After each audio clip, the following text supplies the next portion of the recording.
Dear बच्चों, let's read the question says which of the following is correct. तो question के अंदर हमें यहाँ पे कुछ स्टेटमेंट गिवन और हमें बताना है इनमें से कौन सी स्टेटमेंट हमारी करेक्ट है। तो अगर आप सारी की सारी स्टेटमेंट यहाँ पे रीड करोगे तो जितने भी स्टेटमेंट है किससे रिलेटेड है, सारी की सारी फर्मेंटेशन से रिलेटेड है और उसी के बारे में यहाँ पे डिफरेंट डिफरेंट पॉइंट्स गिवन है। तो क्वेश्चन स्टार्ट करते हैं हमारा। सबसे पहले हम क्वेश्चन को सॉल्व करने का की कॉन्सेप्ट देखेंगे। की कॉन्सेप्ट, तो क्वेश्चन को सॉल्व करने का की कॉन्सेप्ट क्या है हमारा कि हमें फर्मेंटेशन के बारे में पता होना चाहिए। ओके, फर्मेंटेशन अगर हमें पता चल गया कि फर्मेंटेशन क्या है तो क्वेश्चन हमारा वहीं पर ही सॉल्व हो जाएगा इजीली। तो सबसे पहले अगर आप फर्मेंटेशन की बात करें तो फर्मेंटेशन अपने आपके अंदर क्या होता है, ये एक रेस्पिरेशन प्रोसेस होती है, मतलब नॉट एग्जैक्टली रेस्पिरेशन। रेस्पिरेशन का मतलब अगर आप समझो तो क्या होता है, सेलुलर रेस्पिरेशन की बात हो रही है, ठीक है।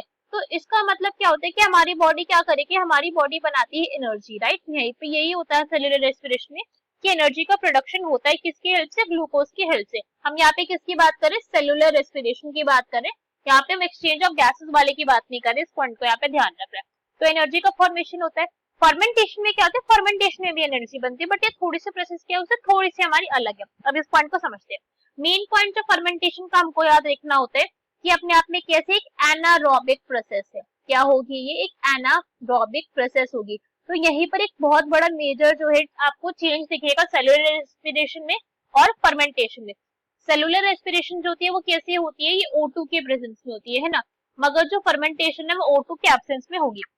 तो O2 के एब्सेंस होने के बावजूद यहाँ पे क्या है, O2 एब्सेंट है, O2 आपको यहाँ पे नहीं मिलेगी, फिर भी यहाँ पे क्या होगा, ग्लूकोज से क्या हो जाएगी, ग्लूकोज से होती है यहाँ पे एनर्जी की फॉर्मेशन, ठीक है, even in the absence of O2।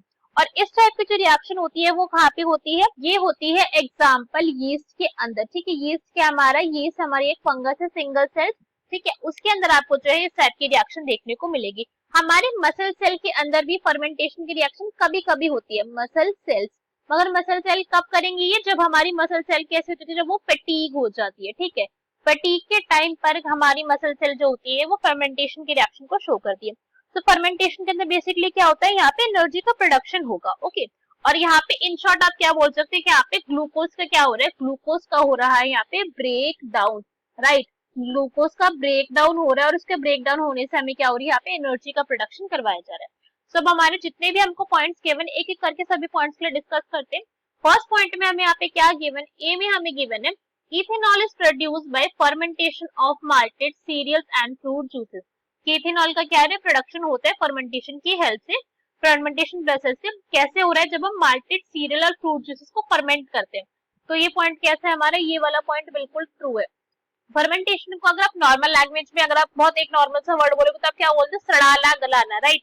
Fermentation का मतलब यही होता है, फर्मेंटेशन में एक्चुअली में यही हो रहा है कि जो भी हमारा कंपाउंड प्रोसेस है उसकी एनारोबिक प्रेजेंस में जब आप उसके अंदर से एनर्जी का ब्रेकडाउन करवाओगे, एनर्जी रिलीज कराओगे, तो जो सब्सटेंस है हमारे क्या होता है, उसको ब्रेकडाउन हो जाता है। तो यहाँ पे यही होता है। और इथेनॉल क्या होता है, इथेनॉल को प्रोड्यूस करवाया जाता है, ठीक है। कैसे होता है ये, उसका लिए करवाते हैं फर्मेंटेशन, ठीक है। यहाँ पे क्या होगी, फर्मेंटेशन होगी माल्टेड सीरियल्स की या फिर उनके फ्रूट जूसेस की। फर्मेंटेशन ऑफ माल्टेड सीरियल्स की होती है। मेजरली यहाँ पे जो यूज करा जाता है वो होते हैं शुगर केन के जूसेस, लाइक, ठीक है, जूसेस एंड फ्रूट जूसेस। तो ये वाला पॉइंट जो हमें यहाँ पे गिवन है क्वेश्चन के अंदर, ये वाला तो हमारा ट्रू पॉइंट है।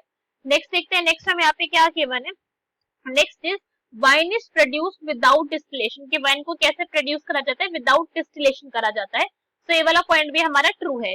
जो वाइन है अपने आप में ये क्या एक बेवरेज का टाइप है, ठीक है, इसको भी हम फर्मेंटेशन से बना रहे हैं। So it is also produced by fermentation, इसको भी हम कैसे बना रहे हैं, फर्मेंटेशन से बना रहे हैं, मगर फर्मेंटेशन के बाद हम इसमें क्या करें, डिस्टिलेशन नहीं कर रहे। तो ये कैसे बनती है, ये बनती है विदाउट डिस्टिलेशन प्रोसेस की, ठीक है। इसमें डिस्टिलेशन की प्रोसेस नहीं होगी, इसलिए हम इसे क्या कहते हैं, इसलिए वाइन को सॉफ्ट लिकर भी बोला जाता है, सॉफ्ट लिकर, क्योंकि यहाँ पे क्या डिस्टिलेशन की जो प्रोसेस है उसकी एब्सेंस होती है, ओके। मगर हम यही बात करें एक एज एग्जांपल की बात करें ऐसे बिवरेज की जिसके अंदर विद डिस्टिलेशन होती है प्रोसेस, विद डिस्टिलेशन, तो विद डिस्टिलेशन का क्या एग्जांपल हो जाएगा, जैसे फॉर एग्जांपल ब्रांडी, बियर, ये सब क्या हो जाएगी, इसके एग्जांपल हो जाएंगे। तो ब्रांडी क्या है, एक विद डिस्टिलेशन प्रोसेस का एग्जांपल है, रम भी किसी का एग्जांपल होता है। तो this answer is correct. Next हमें स्टेटमेंट में क्या गिवन है, saccharomyces is use for bread making, के जो सैक्रोमाइसिस है उसका क्यों यूज करा जाता है, ब्रेड मेकिंग में करा जाता है। तो ये वाला सेंटेंस भी क्या हो जाएगा हमारा, दिस इज ऑल्सो ट्रू।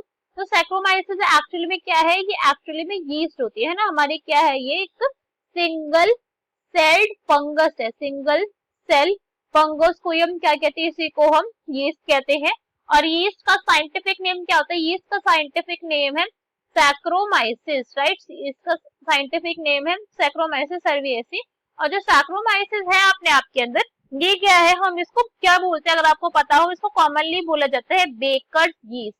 क्या बोलते हैं हम इसको, कॉमनली बोलते हैं बेकर्स यीस्ट, बिकॉज इतनी ज्यादा बेकर्स के थ्रू यूज कर रही जाती है, बिकॉज फर्मेंटेशन करवाती है ना फंगी। तो फर्मेंटेशन का ही जो है वो मेजर रोल होता है ब्रेड बनाने में, केक्स बनाने में, इडली बनाने में, डोसास बनाने में, इन सब के अंदर ही होता है। आपने घर में भी देखा होगा, मम्मा जब ऐसे कोई चीज बनाती है कभी, या फिर कभी नान का डो प्रिपेयर करना, किसी और चीज का डो प्रिपेयर करना, तो उनको रेस्ट करने के लिए रखा जाता है, फर्मेंट करने के लिए, राइट। तो जो फर्मेंटेशन का काम है वो यीस्ट ही करवा रही है। तो ये वाले स्टेटमेंट भी क्या हमारा करेक्ट हो गया। So question का correct answer will be option number D, that is all of the above. I hope you understood the explanation well. Best of luck. Thank you.